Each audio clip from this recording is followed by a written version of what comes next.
Dare great things for Christ.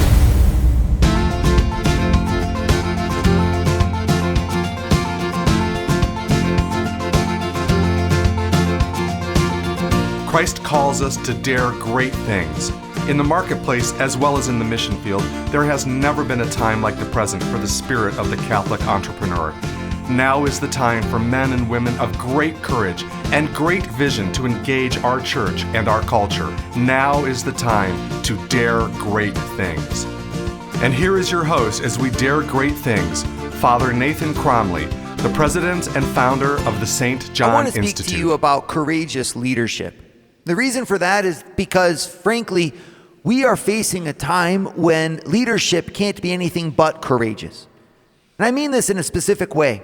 When I speak about courageous leadership with you, I'm not talking about a type of leadership, that style, or a type of leadership that you need to apply, some sort of technique. I'm talking to you about a leadership that comes from the heart. The Latin word for heart is cor, C-O-R. And core is at the core of the word courageous, right? Our word courage actually is a French derivative from that Latin meaning. And it means having heart. That actually goes back to the Greek understanding of things and the ancient understanding of things, where they isolated the different spirits within a person, or the different drives within a person. And they said, you have the head and neck, which is kind of in charge of thinking. You have the loins, which are in charge of reproduction. And then you have this midsection, which is basically from the shoulders down to the stomach, which is the place of the heart. So their understanding of heart was more than just the physical organ that goes beat in our chest. The heart for them was the spirit of the man, the personal drive, the flame inside, the inner fire. It was more than just love, so to speak. It was the passion that drives us forward in life. Heart is what the ancients would see as necessary for us to overcome the odds, to push through things, to innovate, to lead, actually. Which is, I think, so beautiful, because when I look at what we face in our modern world and the challenges that we're facing right now, the economic challenges, the social upheaval, things that are there, the causes for anxiety that are so full that many of us are just pinned down underneath the weight of what could be. Well, I can look there and I can say, is there a technique to overcome them?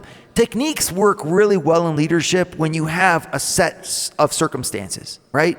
So if I know that I have this to do and these things are given to me, and I can accomplish anything within these given set of circumstances, well, then I can apply techniques and I can find ways to better my operations because I know that I have a basis. Right? So in other words, I think that a lot of leadership talks today do really great at that. They focus us in on how we can manage our time better, on how we can have difficult conversations, on how we can run meetings more efficiently, on how we can take control of our conversations. There's all these different things that we know we can do, and they're very, very important techniques for us to learn. But what all of them have in common is that all of them presuppose that you have a business. Just to point out the obvious here, all of them presuppose that you actually have something that's stable. You have people, and then you learn a technique of how to manage them better. But when you're an entrepreneur, or when you are starting in a situation or looking at a situation where those foundations are shaken, like a financial threat that comes to our entire universe, right? Or the collapse of 2007, 2008, if you remember that. Or when we have banking that changes its interest rates, or when you have a massive unemployment, or when you have a government that shifts its way of operating. When the foundations are shaken, all of us find ourselves suddenly looking for a different kind of leader. We need not just to have those techniques, but we need something more. That's where I want to propose to you the importance of what I call courageous leadership. Courageous not just meaning bravery, although that's implied. Courageous meaning leadership from the heart. Leadership that implies a daring and an energy that cannot be explained except that it comes from the freedom of the soul of the leader. When we look at situations around us and choose to look for the optimistic point of view and choose to look for the possibility that's latent there and choose to find in the challenge a new opportunity, we're doing something that really defines us as leaders and really defines our leadership. We're leading from the inside. If you go back to the way that you were when you started your career, you had the eye of the tiger, so to speak, right? It's a great movie. It's called Rocky, right? And when we think about the Rocky scenario, the Rocky story, it's about someone who has nothing except a dream, nothing except a vision for where he could get. And then that hunger and that drive pushes him to fulfill that dream. The eye of the tiger. It's a great thought. And you were lean and mean and you were ready to do anything because you were looking to make your way forward into the leadership position that you have. And so you sacrificed and you went through the grind and you gave yourself. Right? And what was driving you at those moments? It wasn't anything that you had. You didn't have anything. It was the hunger. It was the thirst for the next thing. To get my first house. To get my first car. In order that I can get my first job, so that I can get my first house. And then you're going backwards, and darn it all, you did it. And you saved up, and you fought, and you got to that first car, and then you worked really hard, and you lived in an apartment, and you saved your money, and then you got that first house. And then we went forward and forward and forward. And that whole time, what was driving us was this heart, this spirit within, this part within you that allowed you to set the parameters and to find in whatever was given to you the path forward to the next step. And when I look at our world, I see when things get shaken, this is the time for courageous leaders to step forward.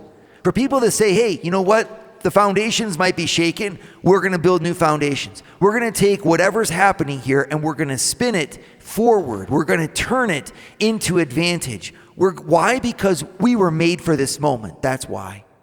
I don't need a book or a technique to tell me how to lead when I lead from the heart. What I need instead is inspiration to revive within me that spirit that brings me to that position of leadership. I need something that inspires me and tells me that I can keep going, that I am not finished yet, that it is not over.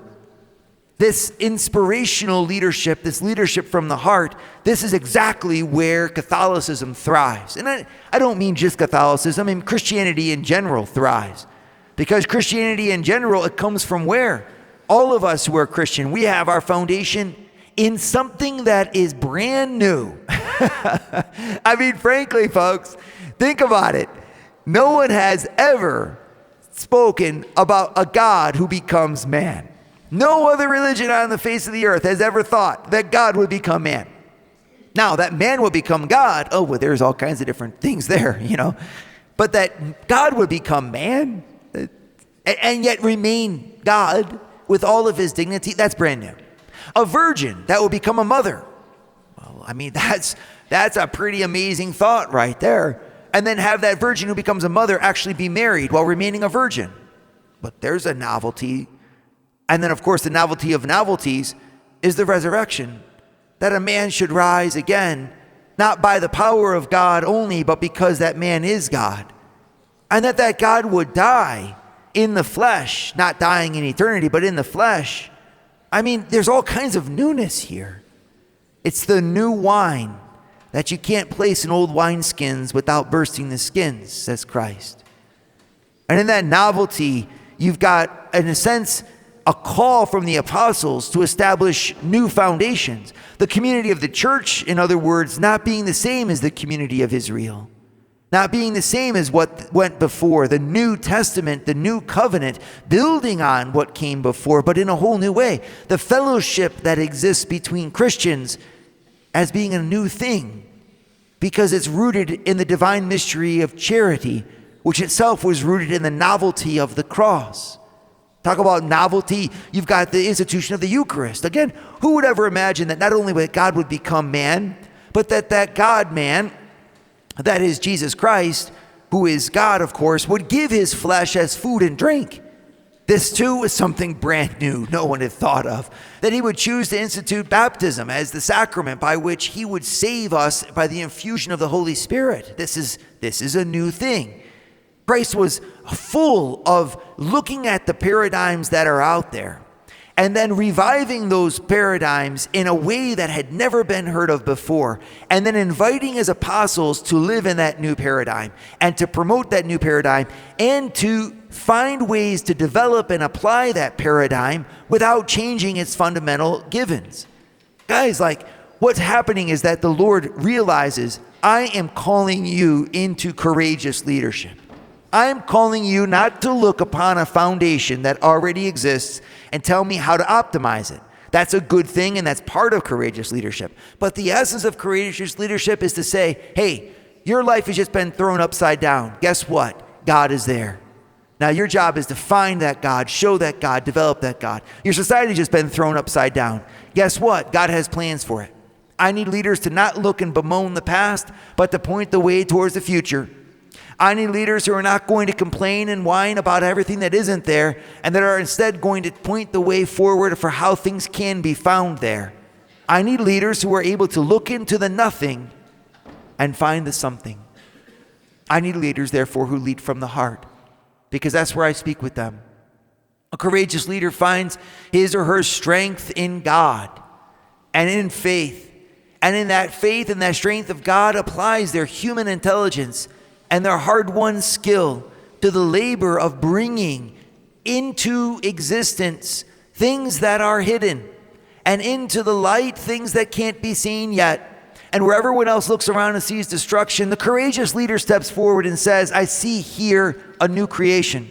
I don't just see defeat, I see opportunity.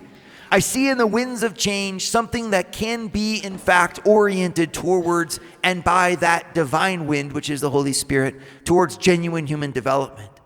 A courageous leader never says stop, never says die. That's what makes them so great and so persuasive. And this is why I think that in today's circumstance, God's calling you, honestly. When you were baptized into Christ. And you were baptized, therefore, into his resurrection. St. Paul is unequivocal about that. If you were baptized into Christ, you were baptized into his death. And those who have been baptized into his death will also rise with him and be seated with him at the right hand of the Father. And this is why St. Paul in the letter to the Ephesians can make it really clear. He says, this is why you are no longer citizens just of this earth, but you are also citizens of heaven. Being citizens of heaven, you should keep your mind on those higher things. The first principle of a courageous leader is that we have that fundamental perspective of optimism and that fundamental perspective of knowing where we're going and seeing where we're going in the highest form, seeing where we're going in God himself. The saints bear witness to this as they go before us. So I want to look at their lives and look at how they show us and demonstrate this courageous leadership, so that we can be the same. We're going to look at the lives of each one of these saints together, because by seeing their example, we can do what they did and lead our world forward towards God courageously. All right, so that means, courageously means looking concretely at what is in front of us as an opportunity.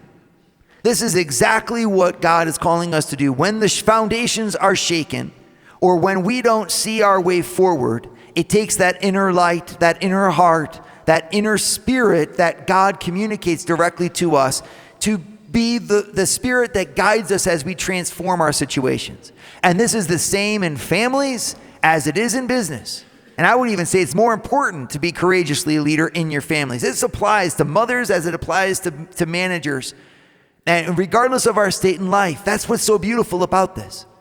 Leadership is not focused on what happens and how you manage a team of people in the boardroom or the team of people in your office. This is an application of leadership. I want, at my ministry in the St. John Institute, to touch something deeper than that. I want, by the St. John Institute, to touch a spirit of leadership that applies to your family, applies to your business, applies to your team wherever you are, and that you can apply to your church and your world as well. Because I'm convinced that God's plan for leadership is applied wonderfully in the business sphere, but as wonderfully also in our churches, in our societies, and in our families.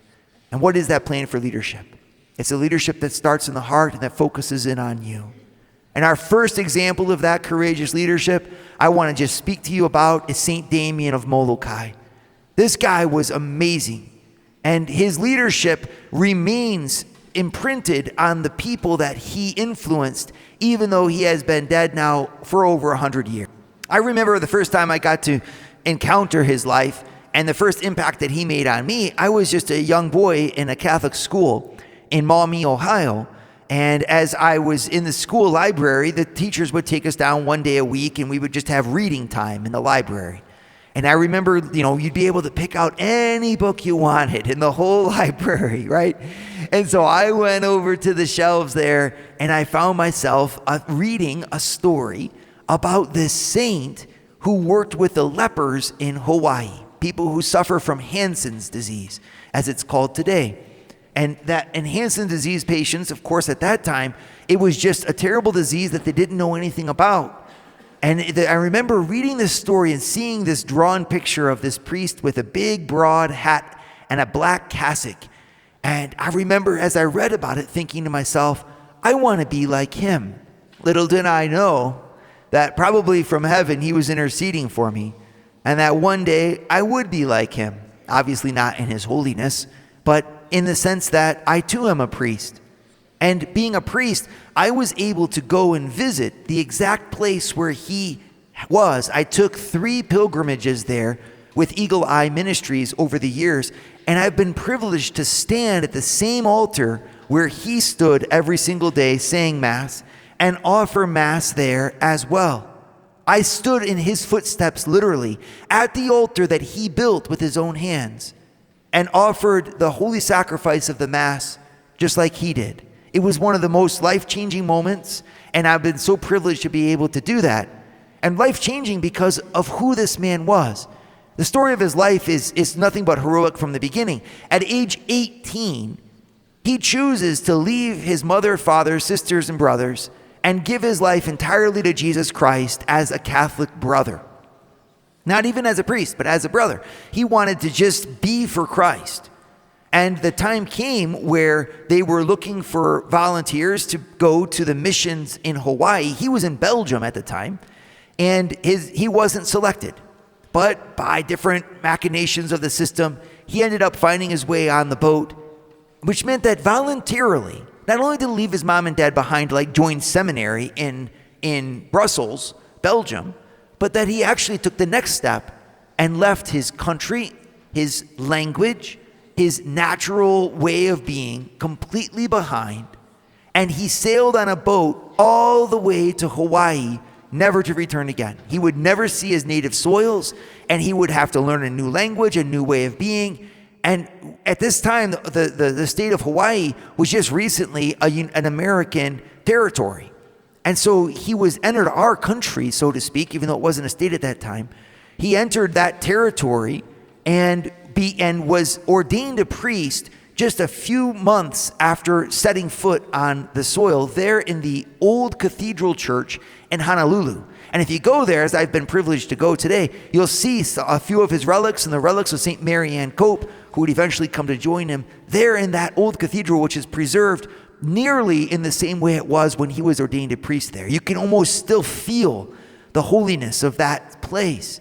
He ended up serving Christ then by pastoring parish churches on the Big Island of Hawaii, and where there's stories that are just so amazing of him building the churches with his own hands and traveling. There's one story where he hiked something like 30 hours to get to a village that was high up in the mountains that hadn't seen a priest in years. And when he got to the place, his habit was his clothes, they were all torn up and muddy. He had blood on him from falling down the cliff sides because he refused to give up. And when he got there, he just told the people, let's celebrate Mass. And he heard their confessions and he ministered to those people. They still remember it. And after that time on those islands, he was now 33 years old. It had been 8 years as a pastor. And all the priests gathered together with the bishop to talk and like a convocation about how evangelization was going in Hawaiian Islands. And the bishop said, there's one place where we don't have anyone, and that's on the place called Kalupapa, which is a part of a land formation on the island called Molokai. And if we need a priest to go there, but I can't send anyone, because if you go there, you will almost certainly die from leprosy. And the death by leprosy, by the way, is certainly nothing to scoff at. This is, your nose falls off, your hands swell, your ears fall off. It's a death that's very full of a lot of suffering, and there's a lot of pain involved. And so the priests were like, well, what do we do with all these people? Because at that time, the U.S. government didn't know what leprosy was, or they didn't know how it spread. They were simply quarantining anyone who was suspected of it onto that place. And at times, and it was enforced with various degrees of strength, but there were moments where the government would forcibly take you out of your home and away from your family, put you on a boat and send you there, never to come back. And so Damien volunteered at that moment to the bishop, and he said, I will go. He was 33 years old. Courageous leadership. And the bishop looked at him and said, all right, the boat leaves in 1 hour. And so known part of the story is Damien didn't have any change of clothes. He had just had his breviary, his prayer book with him, and he gave the rest of his life to the lepers on that island, having been dropped off there with 1 hour's notice. I have in my office a memento of the place where he set foot on that island. Because when he set foot there, what struck him as he went to the quarters that were reserved for him by the government, he couldn't stand the stench that was coming, the smell from all of the suffering and the wounds that were open and beyond description, of the suffering and the affliction of these bodies that were emitting such an odor that it was so repulsive to him that the first 15 nights on his island, he wouldn't even go to the house that reserved to him. He was sleeping on the beach under a tree, pondering without doubt how in the world he was going to attack this, because the situation of the people was beyond words. I mean, there's a story of him going down the street and he finds a blanket laying there. He picks up the blanket, and on the bottom side there's a child who's near death, who's just been left dead on the street. Of course, the children were being abused at the hands of people who were completely indecent, to say the least. And they were abusing the children. And then there was alcoholism that was everywhere, and promiscuity that was everywhere, because people said, there's no reason to live anymore. We may as well live the way that we want to in the decadence that we find appropriate. And there's Damien in that situation, a Catholic priest. And then the despair levels of the people, as you can imagine, knowing that they're going to die. The people who had given up on life and given themselves over to depression and anxiety beyond the roof. And all of this without the light of Christ. And in walks this courageous leader, St. Damien. And what does he start to do? He ministers to their needs. He rebuilds the church with his own hands, builds his own altar, orders the things in from Belgium that he needs. He turns the funerals that take place on a nearly daily basis of the dead into occasions for them to celebrate life. He trains the people in musical instruments. There's pictures you can see of every funeral procession for the person who had passed away, with a band and with children throwing flowers and people. And he made that death an occasion for them to celebrate their hope in the resurrection. And he didn't do it without opposition. He had constant opposition. He was known to go around and sometimes even smack the gin distilleries and the various ways that people would make whiskey. He was a father to them. And he proved that to them by, at times, they would say, you know what, you're going to come and go. You're not like us. You don't have leprosy. And so Damien would eat off of his spoon and then share his spoon with one of them at table, and then he would eat from the same spoon. He would do the same thing with his pipe. He would take the pipe and smoke on it, give the pipe to them, smoke on it again. Even though that was in violation of the codes that they were supposed to respect to stop the spread of leprosy, he went beyond the codes in order to demonstrate the love of Christ for them. He was inventive. He took care of their needs.